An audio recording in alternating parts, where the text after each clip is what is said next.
الله ربي والإسلام ديني ومحمدا رسول الله.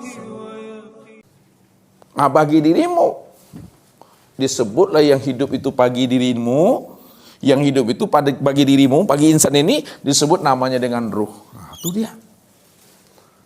Maka ruh itu yang katakan sifat Allah. Makanya Allah katakan awalam yatafakkaru fi anfusikum balil insanu ala nafsihi basyira wa fi anfusikum apalah tubsirun. Kenapa tidak kamu pikirkan siapa dirimu yang sebenarnya? Siapa sebenarnya yang hidup itu pada dirimu? Siapa yang melihat itu pada dirimu? Siapa yang mau memikirkannya, kata Allah. Disitulah dia tahu sebenarnya akulah yang melihat itu pada dirinya. Aku yang hidup itu pada dirinya. Bukti aku hidup pada dirinya. Bukti aku melihat pada dirinya. Betul-betul nyatalah ruh itu pada di Bapak Ibu. Sekarang kalau ruh itu Bapak Ibu meliputi sekalian batang tubuh insan. Ruh itu meliputi batang tubuh Daniel. Apa namanya itu? Hah? Nyawa namanya. Nyawa. Kalau ruh itu ya, memberi semangat dia pada diri Daniel. Jiwa namanya. Kalau ruh itu keluar masuk, turun naik melalui batang hidung. Nafas namanya. Kalau roh itu dia berkehendak. Halo? Apa Bu? Benar salahnya. Kalau dia berkehendak. Kalipa. Paripai. Benar salahnya. Ibu Anggi. Apa? Oh, lebih benar salah. Ketika dia berkehendak Daniel, namanya kolbu. Oh. Oh, itu enggak tahu. Ya, kalau dia berkehendak disebut kolbu. Kalau dia berkeinginan, Ibu, baru nafsu.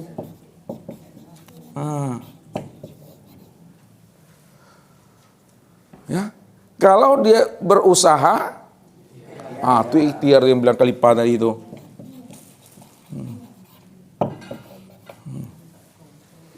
Kalaulah nafsunya itu membawa kepada kebaikan, apa namanya? Kepada kebaikan. Jikalaulah keinginannya itu condong kepada kebaikan, apa? Lawama. Mutmainah, bukan imut ya. Mutmainah. Kalau nafsunya keinginan itu kadang baik, kadang tidak baik, lawama. Kalau nafsunya itu keinginan itu buruk aja, amarah.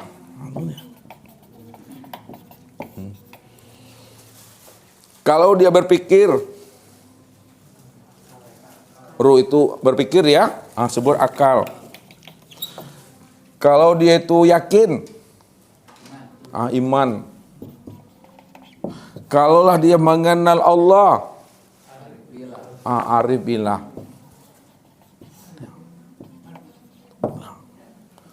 Itu semuanya bukti nyatanya akan dirinya itu. Yang terakhir, kalaulah dia melihat, siapa namanya?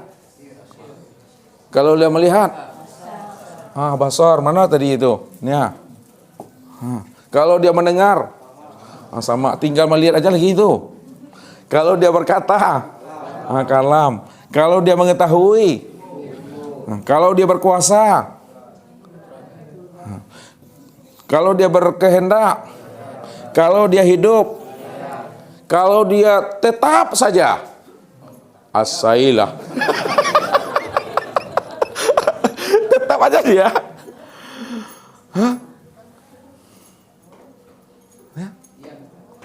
Dia mana pula diam. Kalau dia tetap saja, iya tidak bergerak. disebut dengan wujud. Wujud. Kalau dia tetap wujud namanya. Itu yang berdiri dengan sendirinya. Oh. itu ilmu itu. Panding aku kan? Panding aku. Jangan dipanding-bandingkan. Jadi kalau Bapak Ibu panding, panding lagi Ustadz. Tapi insya Allah Ustadz ada panding. Bapak Ibu jangan panding-pandingnya. Kan mau drag nanti. Itu rahasia dirinya. Makanya Allah katakan wa fi anfusikum afala tubsirun. Pada dirimu, aku ini dah wujud. Tapi kenapa tidak kamu pikirkan kata Allah? Balil insanu nafsi basyira. Siapa yang melihat tuh? Aku itu kata Tuhan. Siapa yang mendengar, siapa yang berkata itu aku kata Allah. Karena akulah yang meliputi akan dirimu itu kata Tuhan. Itu dia. Ini ruh. Jadi bagi insan sebutannya ruh. Bagi Allah sebutannya apa? Sifat. Itu memahaminya tuh. Ulang lagi Daniel. Bagi Daniel apa sebutannya tuh? Ruh. Bagi Allah sifat. Yang ketiga, asma Allah, ya. Bagi diri Bapak Ibu itu yang disebut namanya dengan hati. Makanya hati Bapak Ibu itu tempat mengingat Allah. Ya, disitulah Allah katakan, ya, qulubul mu'min baitullah. Hatinya orang-orang yang beriman, yang telah mengenal aku. Itulah yang katakan rumah Allah itu. Ada rumah Allah yang dekat pada diri Bapak Ibu. Ada rumah Allah yang jauh daripada diri Bapak Ibu. Ada baitullah yang ada pada diri. Ada baitullah yang jauh dari diri.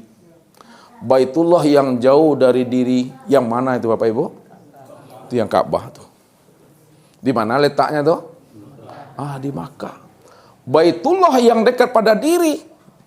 Di mana letaknya? Di hati.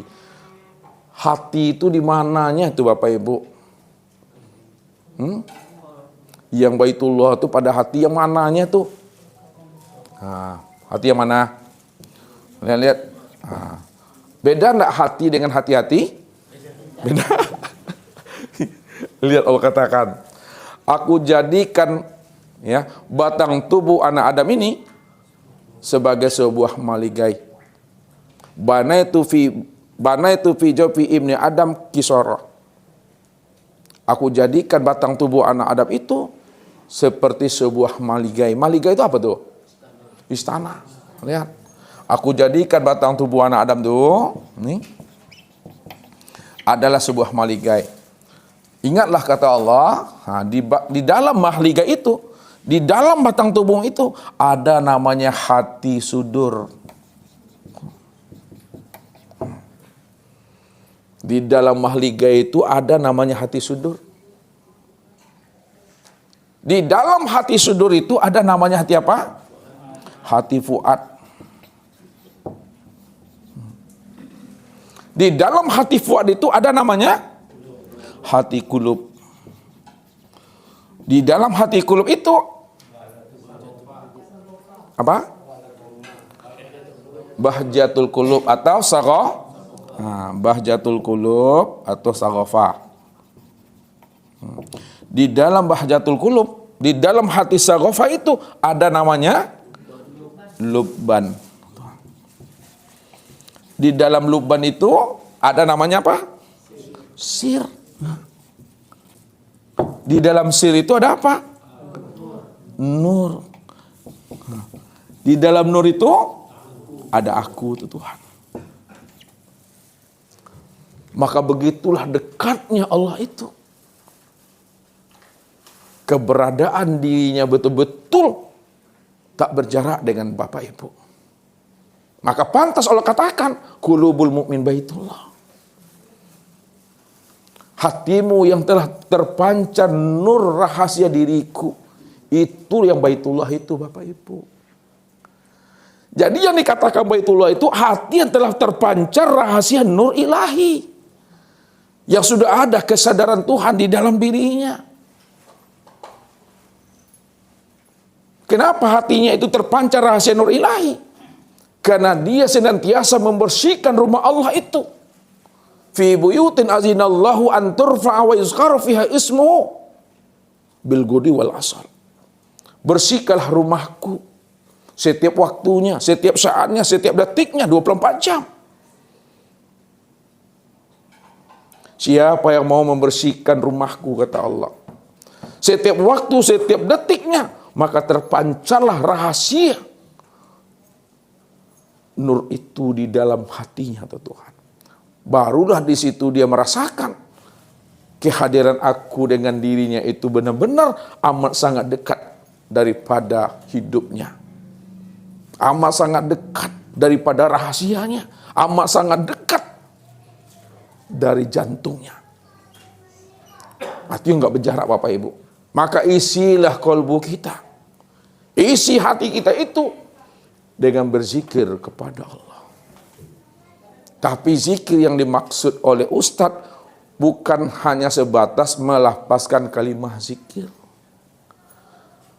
Bukan zikir yang lupa, tapi benar-benar zikir yang ingat. Maka hati itu gunakan untuk mengingat Allah.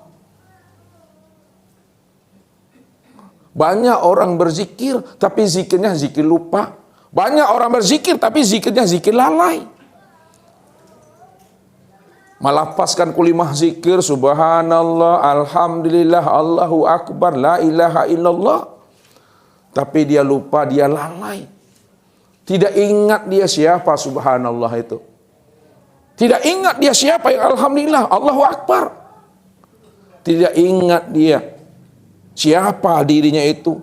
Tidak ingat dia siapa yang melihat dan mendengar serta berkata pada dirinya itu. Tidak ingat dia siapa yang hidup itu. Tidak ingat dia siapa yang bergerak itu. Tidak ingat dia siapa yang diam itu. Kalau dia tidak ingat siapa yang melihat, tidak ingat dia siapa yang mendengar, yang bergerak dan diam, itu namanya zikir lalai selama ini. Zikir lupa. Maka sebenar-benar zikir itu ya ingat Bapak Ibu. Itulah rahasia hakikat zikir yang disebut namanya sirul asror. Rahasia hakikat zikir itu yang disebut namanya apa? Sirul asror. Sirul asror. Rahasia di dalam rahasia. Ingat tuh Bapak Ibu. Orang yang telah memahami akan rahasia dan rahasia yang katakan ingat. Ini telah duduk pada maqam sidratul muntaha. Kesadaran Tuhan. Bukan kesadaran dirinya. Kalau sadar kita-kita yang berzikir. Itu buta itu. Itu lupa itu lalai itu. Yang sadar itu maksudnya Allah. Kesadaran Allah yang hidup pada diri kita. Bukan kesadaran kita yang merasa kita itu hidup. Tapi kesadaran Allah yang hidup pada diri kita ini. Jadi yang sadar itu siapa? Yang sadar itu Allah yang sadar. Allah itu aku. Innani anallah la ilaha illa ana. Yang sadar itu aku. Aku ya Allah itu. Nggak ada yang lain selain daripada aku. Maka kesadaran Allah lah yang hidup pada diri kita. Bukan kesadaran kita yang hidup di dalam diri. Tapi kesadaran Allah. Itu yang disebut namanya sidratul muntaha. Kesadaran tertinggi. Puncak kesadaran. Jadi sidratul muntaha jangan Bapak Ibu pahami secara bahasa syariat. Kalau sidratul muntaha dipahami secara bahasa syariat. Maka yang tergambar alam. Rasulullah menemui Tuhannya di alam sidratul muntaha. Langit ketujuh. Padahal Rasulullah bertemu dengan Allah itu pada maqam sidratul muntaha. Puncak kesadaran Tuhan. Allah yang wujud. Wujudnya Allah itu sempurna pada dirinya. Ini disebut namanya Muhammad Rasulullah itu. Karena dirinya seorang yang ada ketika itu. Disitulah dia memandang Allah pada kesadaran yang tertinggi bahwa ya Allah itu yang diriku ini wujud nyatanya Allah itu. Itu makom Sidratul Muntaha namanya. Inilah orang yang bertemu dengan Allah satu wujud dalam rahasia diri. Jadi Rasulullah itu bertemu Tuhannya satu wujud dalam rahasia dirinya sendiri. Karena rahasia dirinya itulah rahasianya Allah. Rahasia Allah, ya Allah lah itu pada dirinya. Karena dia cuma yang ahad. Maka disitulah Allah katakan al-insanu siri wa nasiruhu. Al-insanu siri wa sifati la ghairi. Tidak ada lain daripada dia. Tuh. Ini rahasianya hati. Maka asma Allah pada insan itu sebutnya hati itu. Ini yang mesti dibersih. Kalau tidak dibersihkan Bapak Ibu, banyak musang di dalamnya. Maka selama itu kita nggak akan pernah bisa mengingat Allah tuh. Ya, mesti dibuang musangnya dulu, diusir musangnya, dihalau musangnya. Contoh kata Ustadz Bapak Ibu, ini contoh Ustadz bukakan pemahamannya. Ini sumur Bapak Ibu, sumur. Ya, jangan dipandang gambarnya. Ya, ambil pahamnya tuh sumur. Di sumur tuh ada air. Iya, di sumur ada air. Ada air, bukan sumur kosong. Lalu masuk mencit di dalamnya. Masuk mencit. Mencit apa tuh Pak? Tikui. Tikui tahu? Oh, mencit nak ngerti, tikui apalagi. Tikus. Paham tikus? Tahu. Ini sumur, di dalam sumur itu masuk tikus dalamnya. Bukan mencit, tikus. Nah, masuk tikus. Lalu matilah tikus tadi di dalam. 1 minggu dia di dalam tuh. Berminggu-minggu dia di dalam itu Bapak Ibu. Bertafakur dia di dalam. Bertafakur dia di dalam. Akhirnya air ini berbau. Bau busuk, bukan bau arus busuk. Pertanyaan Ustadz. Kalau Bapak Ibu mengambil air sumur ini, dikuras sehabis-habisnya, apakah air ini akan bersih daripada baunya? Saya tanya dulu satu-satu loh. Bu lihat dulu. Ketika Bu lihat timba selalu air dalam sumur ini, hilang enggak baunya? Tidak hilang. Untuk memantapkan lagi. Pak Azwar, ketika Pak Azwar sama-sama mengambil air sumur itu, dikuras sebanyak-banyaknya, hilang enggak baunya air yang sumur itu? Tidak. Pertanyaan yang ketiga. Ibu Lina lagi. Halo Ibu Lina. Apa sebabnya kalau Ibu Lina mengambil air sumur ini, satu drum, ya, drum, lalu dia tidak bersih juga, masih bau juga airnya. Apa sebabnya Ibu Lina? Karena ada bangkai tikus di dalamnya. Kalau bangkai tikus di dalamnya masih ada, bangkai mencit masih ada dalamnya. Bagaimanapun berember-ember, berdrum-drum Bapak ambil air sumur itu, tetap dia bau bangkai. Tidak akan pernah bersih dia. Lalu bagaimana jalannya supaya air itu bersih? Pak Andre, dibuang mencitnya, bangkainya itu dikeluarkan. Ya, bangkai tikus itu dikeluarkan dari sumur itu. Kalau udah keluar bangkai tikus itu dari sumur, timba air itu, timba dia. Setelah ditimba, insya Allah airnya bagus, tidak berbau dia. Bagaimana mungkin Bapak Ibu, ya, ada mahabbah di dalam hati? Bisa kita merasakan kehadiran dan kedekatan Allah di dalam hati kalau bangkainya masih ada di dalam, mencitnya masih ada di dalam, musangnya masih ada di dalam. Selama musang ada di dalam hati, bangkai tikus masih ada dalam hati, maka zikir kita tidak akan memberi faedah. Capek berzikir saja Bapak Ibu. Walaupun pendek lidah kita ini kena rajin berzikir, tapi kalau ada bangkai tikus di dalamnya, tidak akan pernah hadir rasa rindu, mahabbah dan bermanja-manja dengan Allah itu. Itu sempurna tuh ucapannya. Lalu bagaimana supaya ada mahabbahnya? Bisa munculnya rasa rindu, bermanja-manja dengan Allah.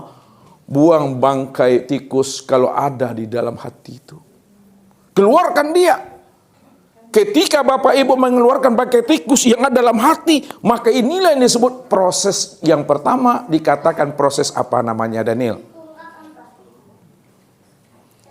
Nggak kena P gitu dong. Abdal. Proses apa namanya ketika Abdul melakukan proses pembuangan bangkai tikus di dalam hati? Proses apa namanya? Proses awal mengelas.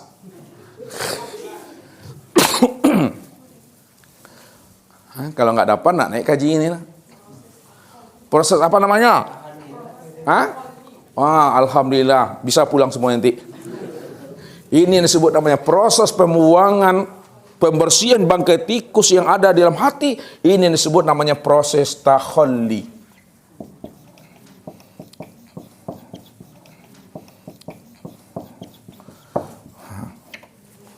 Dibuang bangkai tikus di dalam hati. Buang. Kosongkan diri itu. Ini pertanyaan siapa namanya kemarin? Pertanyaan siapa waktu Zoom meeting? Si Rizky. Bagaimana cara mengosongkan diri Ustadz? Buang bangkai tikus yang ada dalam hati itu. Sifat ujub, takbur, dengki itu. Buang dia, keluarkan dia. Kalau udah terbuang bangkai tikus di dalamnya, barulah zikir kita itu mampu merasakan kehadiran Allah itu pada diri. Ini yang dikatakan oleh Rasul. Likulli shay'in sakalatul wa sakalatul qalbi zikrullah. Tiap-tiap sesuatu itu ada ala pembersihnya. Proses pembuangan bangkai tikus di dalam hati ini disebut namanya proses takhalli. Kalau udah terbuang semuanya, maka inilah zikir itu baru kita bisa merasakan kehadiran Allah yang tidak berjarak dengan diri kita ini. Maka palukanlah hati kita itu dengan zikir subhanallah. Palukan zikir itu dengan alhamdulillah, Allahu akbar. La ilaha illallah, Allahu. Ketika itulah Bapak Ibu, muncul kesadaran Tuhan di dalam diri. Barulah kita bisa mengatakan innallaha ma'ana. Itu takholi. Jadi kalau udah proses takholi sudah berlangsung, maka baru jalani proses yang kedua. Disebut apa namanya? Tahalli.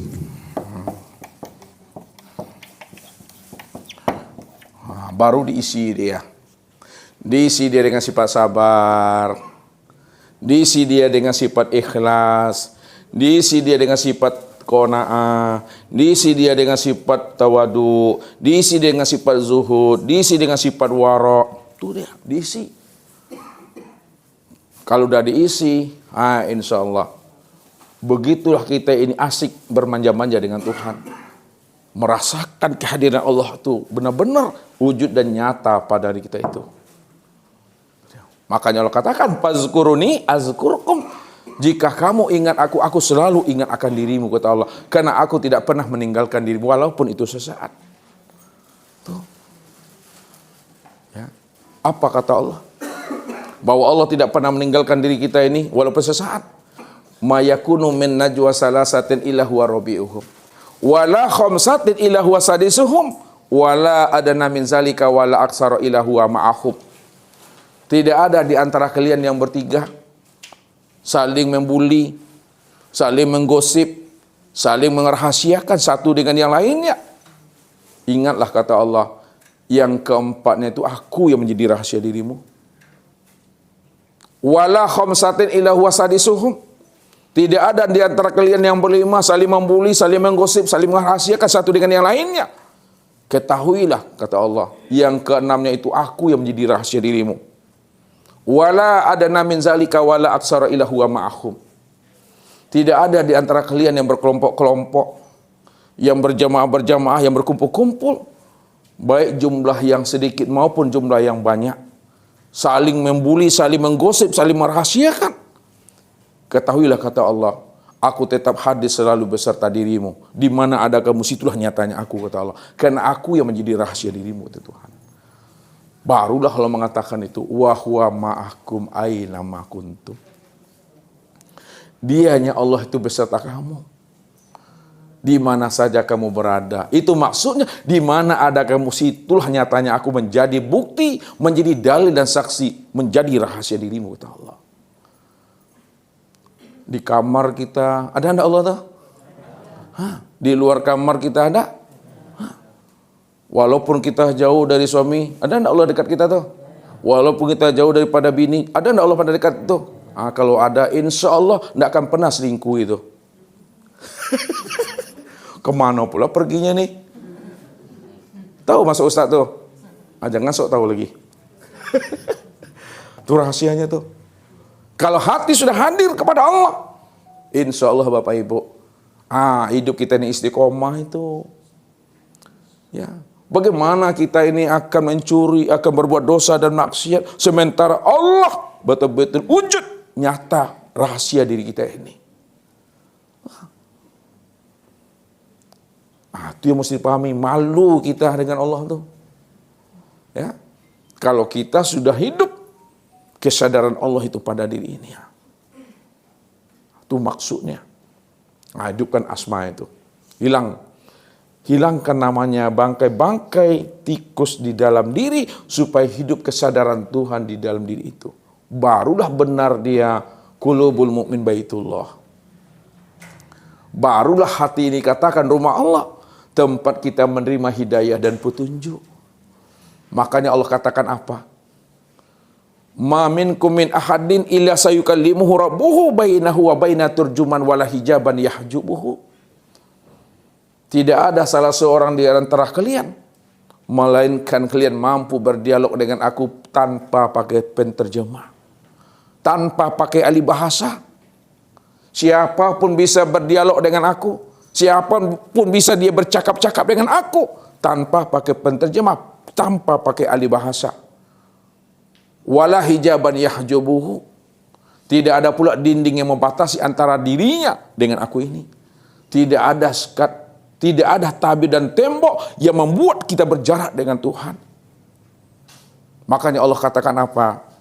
Pastami' lima yuha. Maka dengarkanlah kalam-kalam aku yang akan aku hantarkan ke dalam hatimu. Itu dia.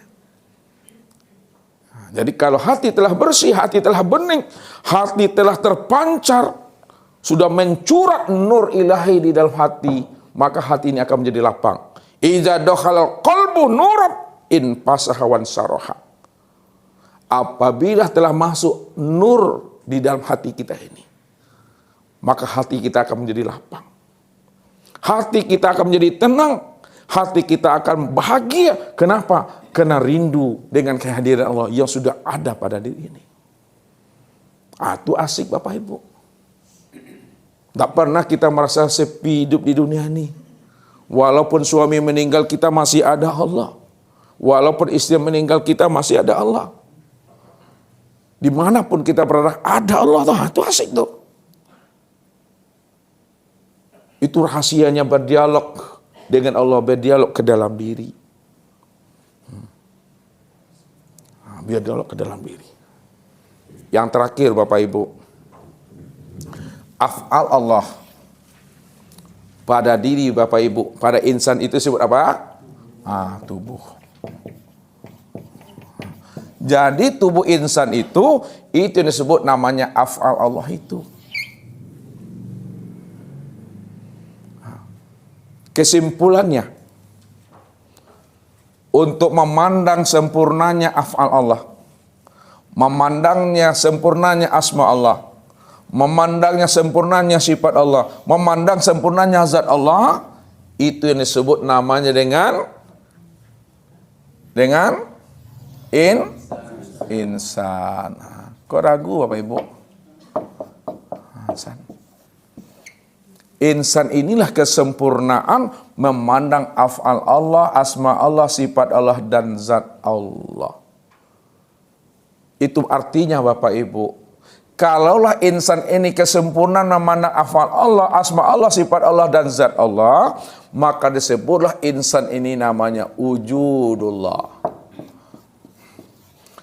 atau namanya ainullah, atau namanya hakikatullah.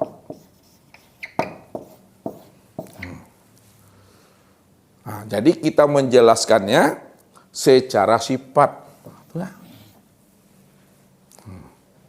Walaupun kita menjelaskannya secara sifat, bahwa insan itu wujudullah, ainullah, hakikatullah, namun secara ma'rifat, nah ini secara ma'rifat, siapa insan itu? Allahu Rabbi wal Islamu dini wa Muhammadan Rasulullah.